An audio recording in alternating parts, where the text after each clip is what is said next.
Welcome to the new sound of online radio.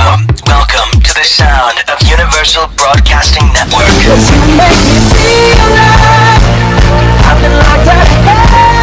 mix of today's hits and hard-to-find favorites, combined with the most entertaining and intriguing talk anywhere. This is your sound. This is the sound of Universal Broadcasting Network at UBNradio.com. Stay that way because I like it like that.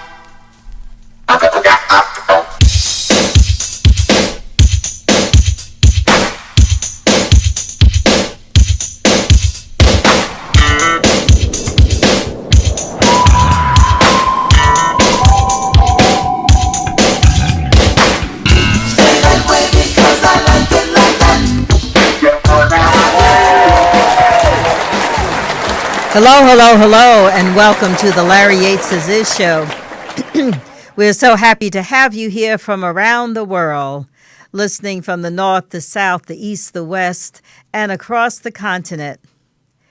This is the Larry Yates' Show, and this is Reverend Carolyn Wilkins, frequent host and executive producer. This is a day that is an interesting day for all of us. I like to start every day in the morning smiling in a place of really greeting the sun and knowing that we have a chance today to make a difference. So that's really the way I work in the world, making a difference and trying to support others in seeing the greatness in who they are. I especially am moved to encourage children to know that regardless of their circumstances and situations, that they're going to be okay, and that there's something within them that's even greater, that's pulling them, compelling them, lifting them up to be the greatness of who they are. Today, we're going to touch on 3 different topics, but they have a similar conversation around morality.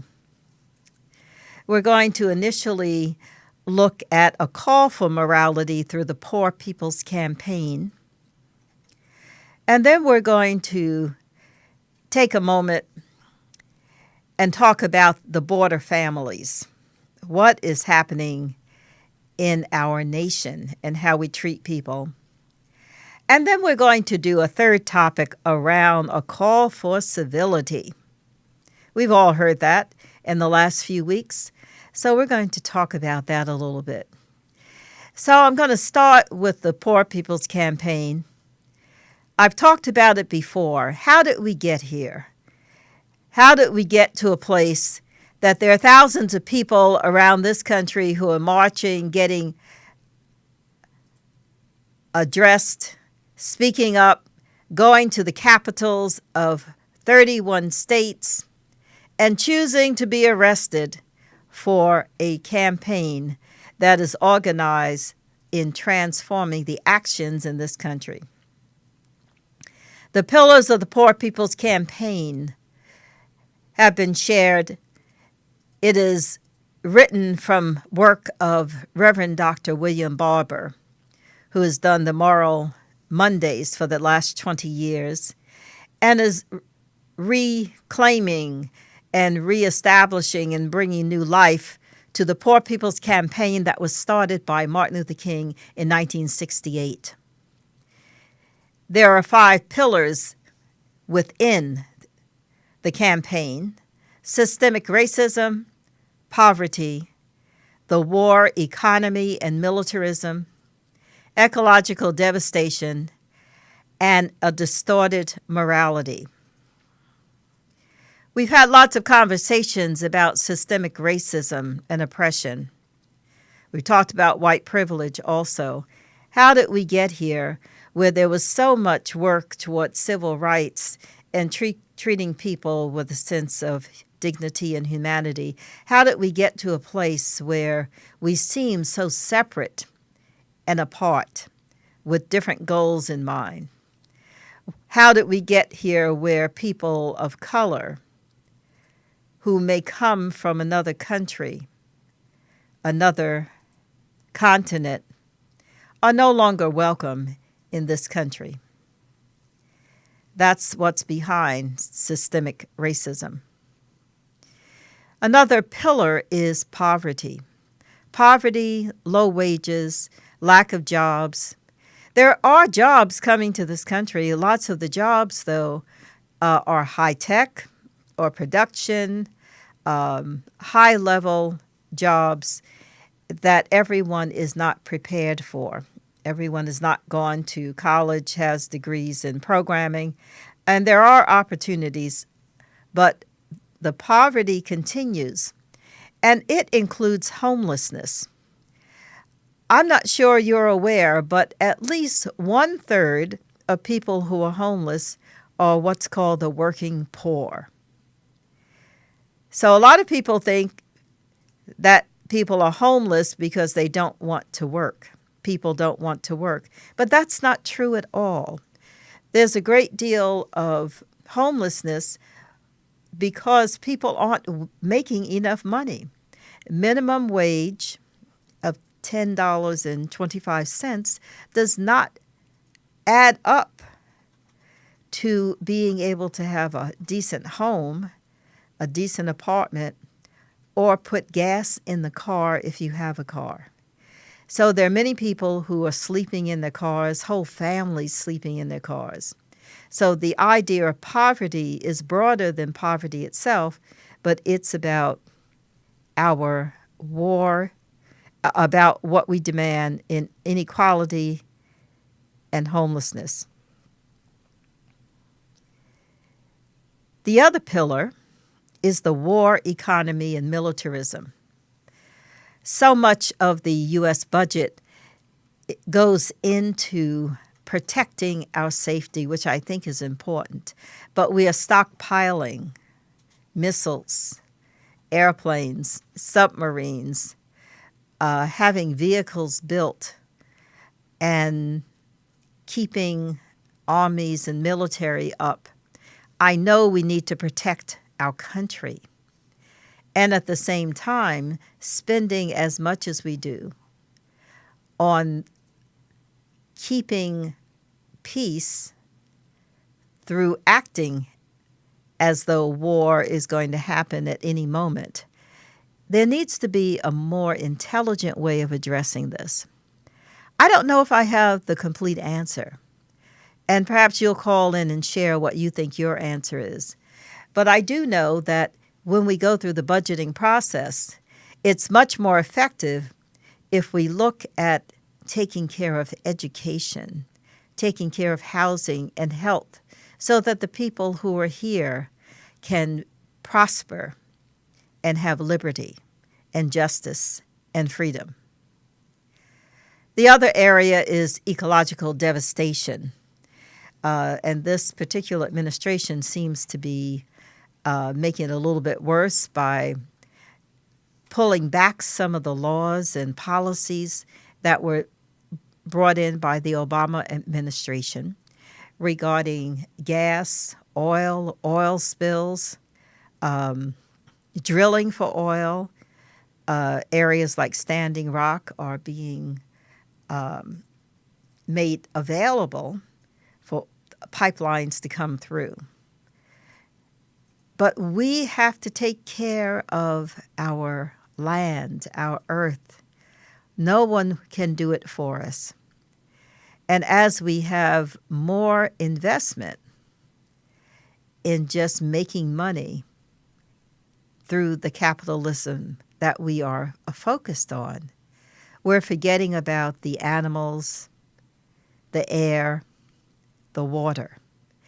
Because ecological devastation is not just a concept. It falls back on us.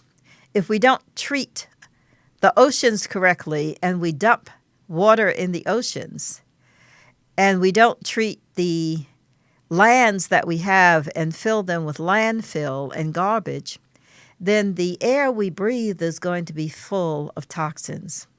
The kind of way we are growing food for people is going to have toxins because it floats in the air.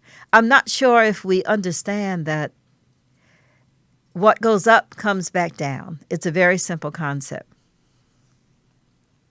And then the last pillar of the Poor People's Campaign is distorted morality. And rather than explain what that is, I think we're seeing it in the way we're operating today.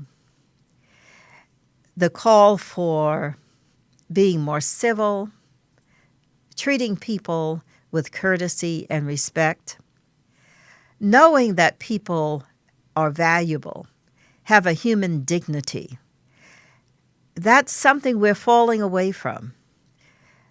There are conversations that I hear on a daily basis that call people out of their name, that are degrading, that talk about women in a terrible way, that talk about people of different ethnic backgrounds in a humiliating way. And the call for a new morality, a new national morality, is calling to lift us up in being more civil and being more courteous and being more respectful to each other. Now, when we look at these 5 areas, these 5 pillars, the Poor People's Campaign gathered thousands of people around this country, and they were organized on a state level. And in 31 different states, every Monday, over a 40-day period, people marched on the state capitol, and they focused on one of those areas each Monday. They brought signs, they brought petitions, they brought statements, and they marched. And many people who attended made a decision that they would get arrested for being defiant of speaking out. But we're going to talk in a little bit about what it means to march, what it means to protest, because it seems like some of the people in this country want to narrow what protest looks like. We'll talk about that a little later. But I want to share with you some highlights of what happened through the Poor People's Campaign. And what you're going to see are images and a video of what happened in one of the cities. And it happened in 31 different state capitals. Different people, similar message. Our brothers and sisters are sleeping on the streets. For a country this rich to have so many people poor, it's immoral and it's wrong.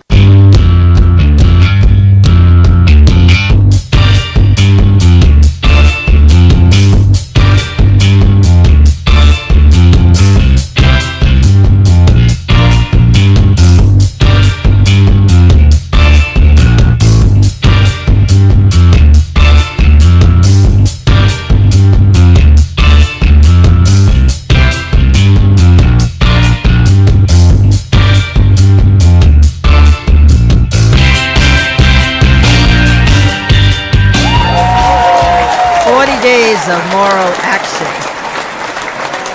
I did not go week 1 through 5, but I went the last week.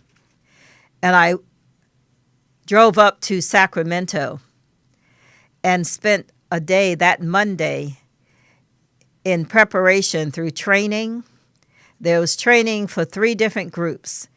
One group decided that they were willing to be arrested, and they were the moral leaders in that. Another group chose to be a part of the campaign and to direct people and where they were going. So they were watchers and observers. And then there was a third group who were the peacemakers, and we held a high watch in making sure everyone acted in a way that was civil and respectful. The Poor People's Campaign is based on nonviolence. So people were trained prior to going in a 3-hour workshop of how they needed to behave, what they needed to do, how they needed to handle themselves. And they were told to not fight back, to not curse or swear, and to be civil in what they were doing. It's called civil disobedience. I was one of the peace watchers, the peace holder, and I was able to be there with over 130 people in the Sacramento area. And we had the opportunity to go and ruffle up the conversation in 3 different places. On Monday, the 18th of June, the Senate and the Assembly for California's congressional work was being seated and doing their work. So there was a group that went to the Assembly balcony and to the Senate floor. And they wound up having conversations, asking questions, and one group actually had a banner calling for national morality. The people who chose to be arrested were arrested when they unfurled the banner because it was considered a disruption of the assembly. Those people were taken out, marched out, and then arrested one by one. Another group, which is in the assembly, stood up to ask questions and to speak, and when they spoke out of order, they were also arrested. I was with another group who went to the governor's office, and we stood in front of the governor's office, and in Sacramento, our governor's office has our state symbol, which is the bear, the black bear. And we stood in front of Governor Brown's office. He did not come out. We were there for over 2 hours. And during that time, we shared a platform. We gave demands and read them out. And we sang, we prayed, and we were together in talking about what needs to be done so that California can be the best it can be as a state.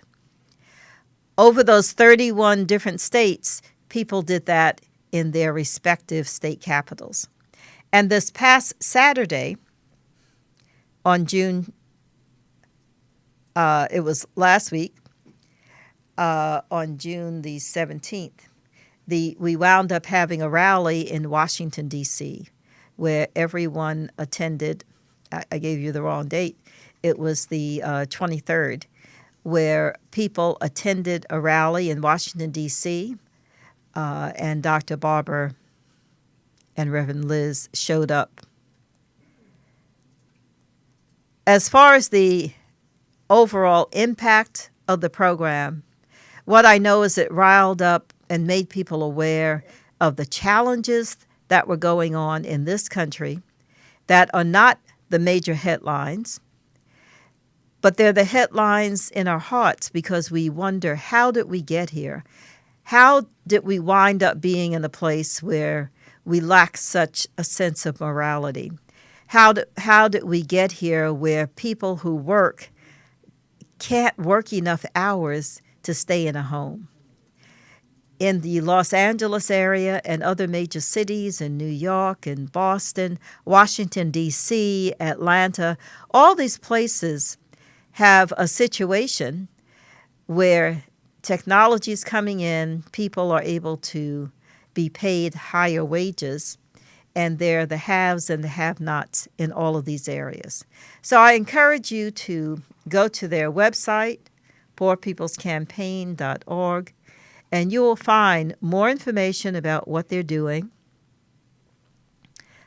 See where we go from here, because there will be additional work being done. And see how you can participate in a peaceful and nonviolent manner, but also in a manner that says, this is important to me. I stand for the morals of this country. I stand for what we have said in our Constitution, that we have liberty, justice for all. So with that being said, I want to shift the conversation to the border families. But we're going to have a brief break for a moment. And we'll come back in a few moments. This is the Larry Yates As Is show with Reverend Carolyn Wilkins today. Like a fire of transformation. This is our praying out song, Mark. You like this song? Through my core. Mark, you like that? Shining in the darkness, I can see the light of day. And this new territory is my strength, it is my way. Said this new territory is my strength, and now I pray. Well, I pray that you see the best of life, the best of love, the very best of it. Yes, I pray that you see the best of life, the best of love, the very best of everything. Wake up and see the best of life, yes, the best of love, the very best of everything. Wake up and see the best of life, the best of love, the very best of everything. Say yes, see the best of life, the best of love, the very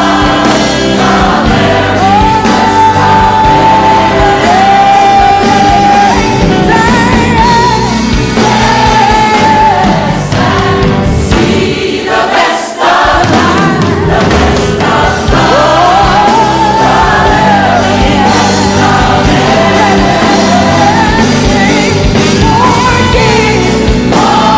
Forgive, and see the best of life, the best of love, the very best of everything. Let go,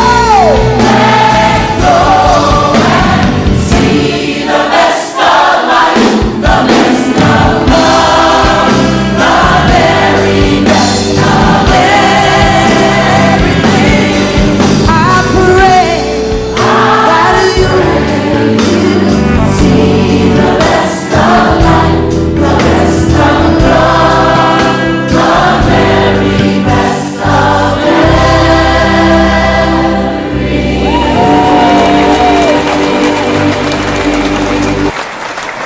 Hello and welcome back to the Larry Yates Is show. Larry Yates is traveling this week, and we send our best wishes to him as he is doing his good work all over the East Coast.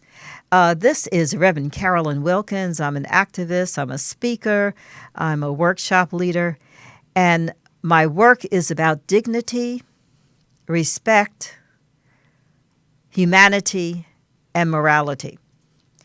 And I teach ethics, character, and values. So this part of the program, we're going to talk about the family separation at the border. This isn't an easy topic because it breaks my heart to see that these young people are being ripped away from their parents. I know you've all seen the images of children standing there crying, sometimes in caged facilities, while their parents have been taken. These are children who have marched and walked and taken buses to come from parts of our world that we may not know about. Ecuador, Paraguay, Mexico, South America, border cities, other places around the world, because they include places in Africa, they include the islands, they include Russia, they include Europe. But we are not treating people who come with lighter skin in the same way that we're treating those with brown skin who are at the borders of our southern states. What I know is this is unconscionable. We should be doing something different. And when I see the pictures of the children, it makes me wonder, how did we get here? This is an important topic. How did we get to a place that it's okay for a child to be separated from a parent? How did we get to a place, even more importantly, that this country, United States, was not a place of refuge? There's only one group that can actually claim to be indigenous, and those are the people of First Peoples. There is not anyone else who came who did not come as an immigrant. So I'm not understanding our rationale, our attitude, and the way we're treating people, including those who are in power right now. There's no one in our Congress or Senate whose parents, whose grandparents, whose great-grandparents did not come from another country. So to be so inhumane is unbelievable to me. There's several things at stake here. First, when people come to the borders for asylum, I lived in New York City and went past the Statue of Liberty many times. The Statue of Liberty was taught to me in school, in civics class, in history, that it was a symbol of our freedom, our liberty, and it was a symbol to the world that everyone is welcome. We haven't changed the wording on the Statue of Liberty. Give us your poor, your humble. We've never changed that. But somehow our legislators seem to have changed the content of their hearts so that they are doing things in a different way. So here are people that come, that are wanting to come to our country, just as many have. There has not been an increase, and this is some of the data that people have said more recently. There has not been an increase in the number of immigrants coming to the U.S. over the past year. We have had a consistent number of people coming through. They come from Canada, they come from New York, and they come through southern states. There hasn't been that much of a difference, but it's the way we treat them when they get there. So now people who are coming, looking for asylum, and who are not coming with paperwork are being detained. They're not only being detained as adults, but if they come with children, the children are being taken away. That was up until last week. But I'm not sure that the system is in place for the actual operation to be up to date with what the rhetoric is. I don't trust what I hear. The rhetoric says we know where everyone is, we know where the children are, we know where the families are, and we have a system to make that happen.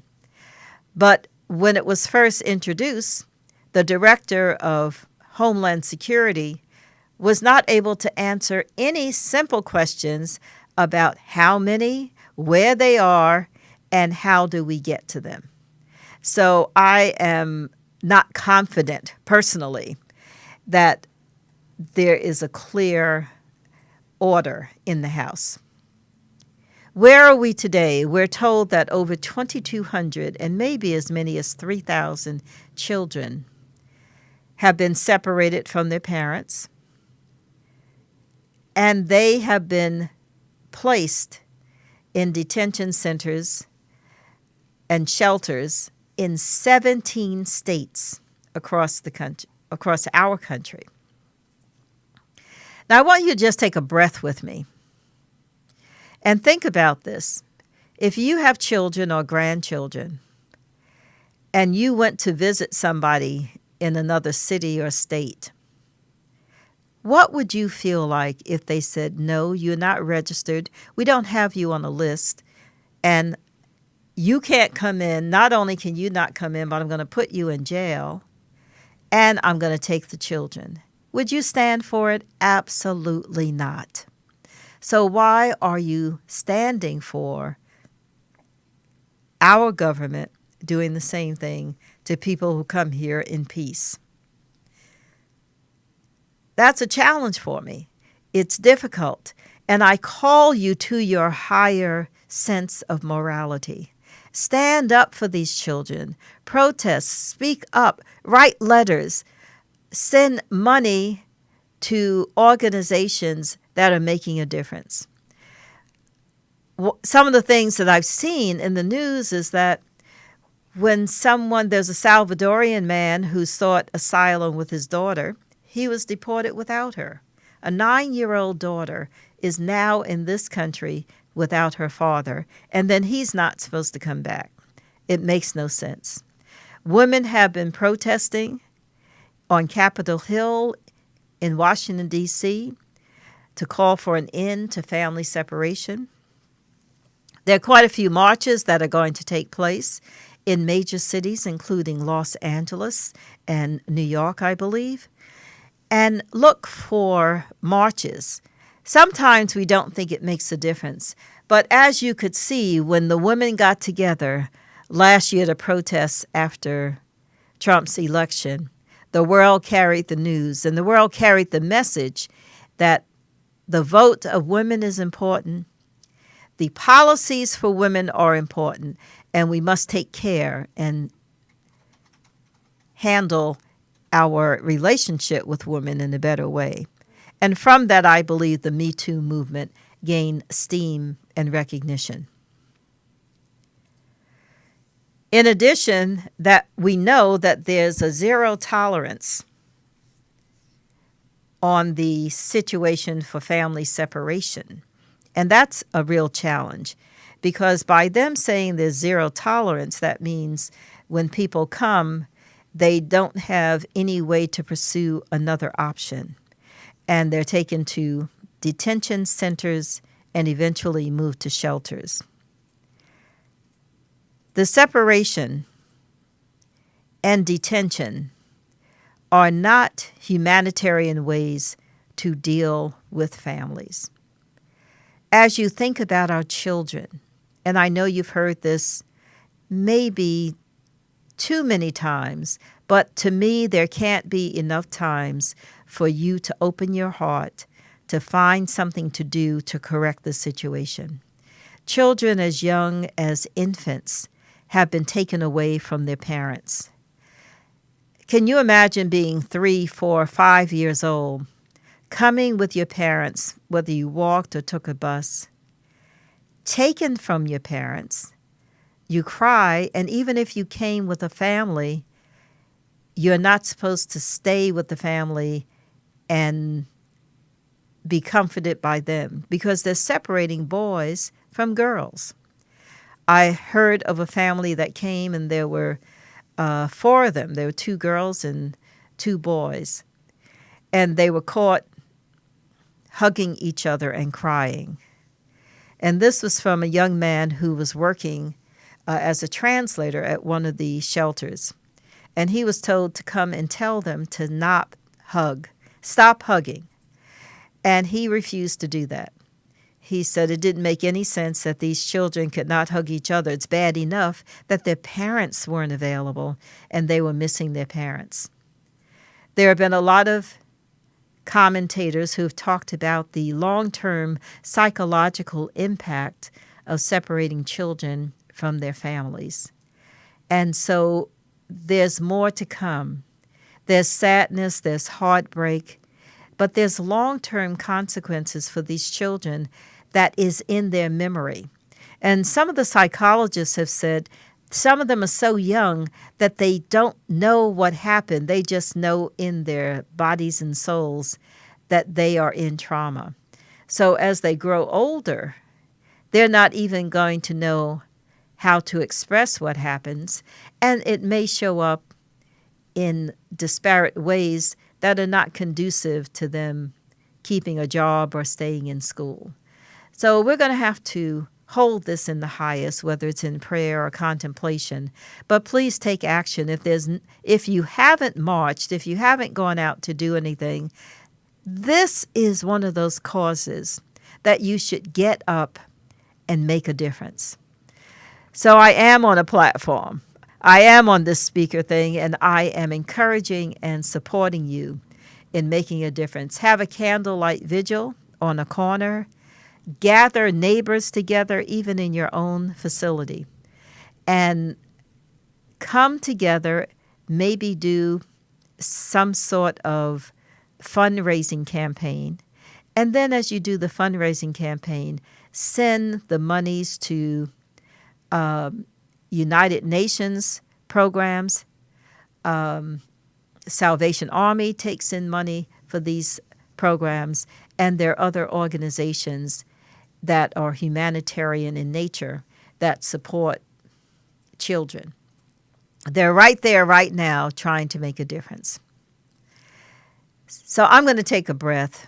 As I think of the children, I'm going to think of them and know that this situation is going to be handled with grace and dignity.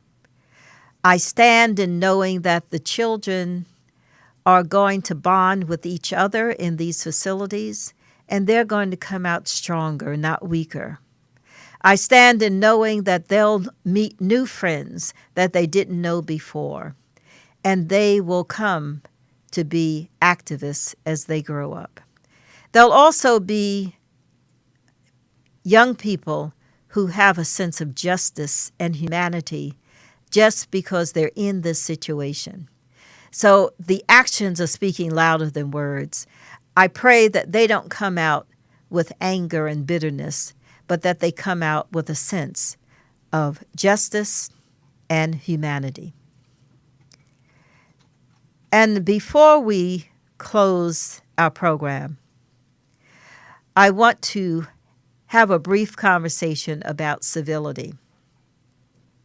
During this last week, one of the Democratic congresswomen spoke out and talked about stepping up the rhetoric to the administration of the Trump organization. And that person was criticized for seeming to encourage people to harass some of the cabinet members. But I want to remind you that civil disobedience does not mean singing Kumbaya on the side. It does not mean just holding candles, and it does not mean just waiting on the sideline. Civil disobedience is stepping up and calling for change. Calling for change is not always easy. During the time of Martin Luther King and all of the change makers, Cesar Chavez, Dolores Huerta, Nelson Mandela, Gandhi, watch their films. Look at their history. They had civil disobedience. They were all nonviolent, but they were not hush-hush campaigns. They weren't whispering. They walked through the streets shouting. They said things. They went to they went to palaces. They went to leaders' places. They gathered in places so that they would be seen and so that the politicians would know that they were there.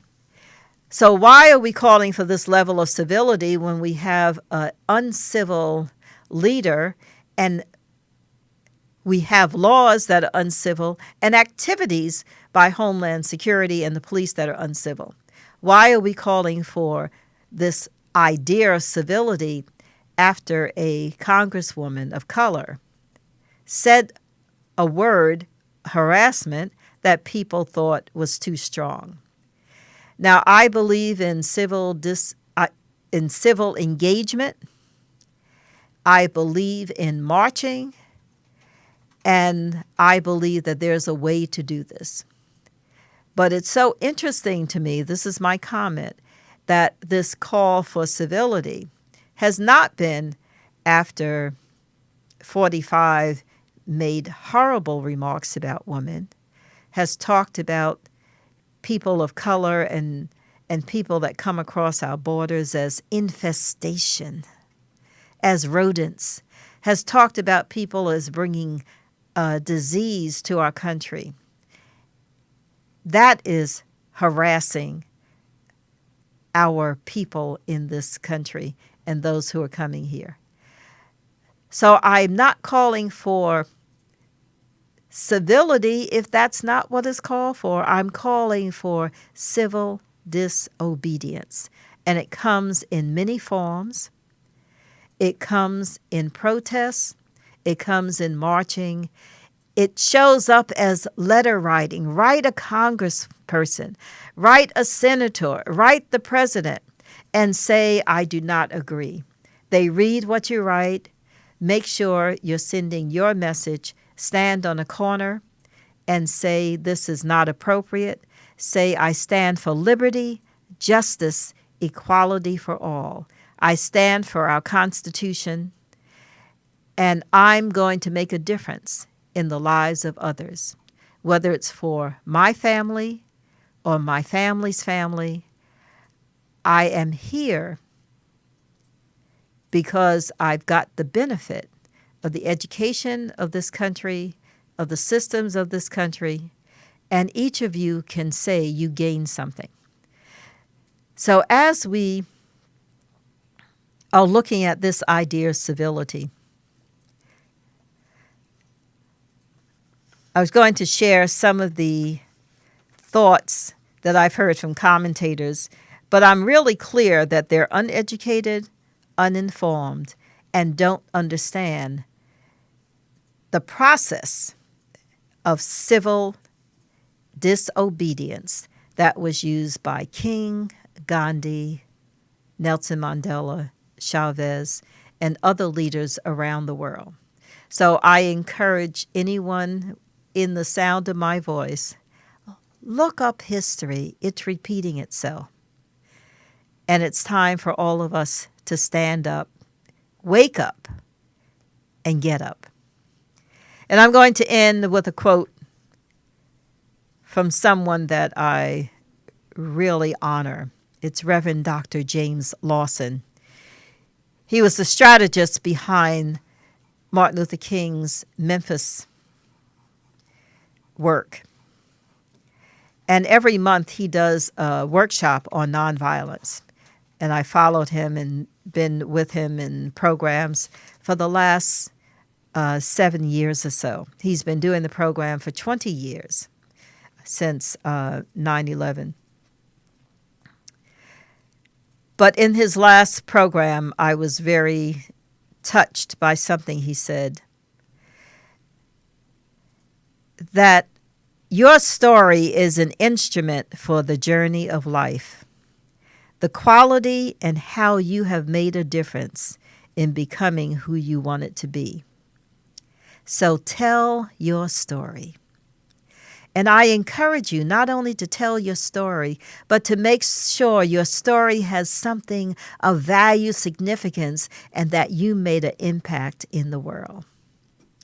I appreciate you all being here today, for listening. Share this message with others. Tell your story. Tell your story to your neighbors, to your children, of how you came and how you made a difference in the world. Perhaps you came from another country, spoke another language. Whatever you did, tell the story of how you came and made a difference for the good of this country. Peace out. This is Reverend Carolyn Wilkins, the Larry Yates As Is show, and we wish you peace, joy, and dignity.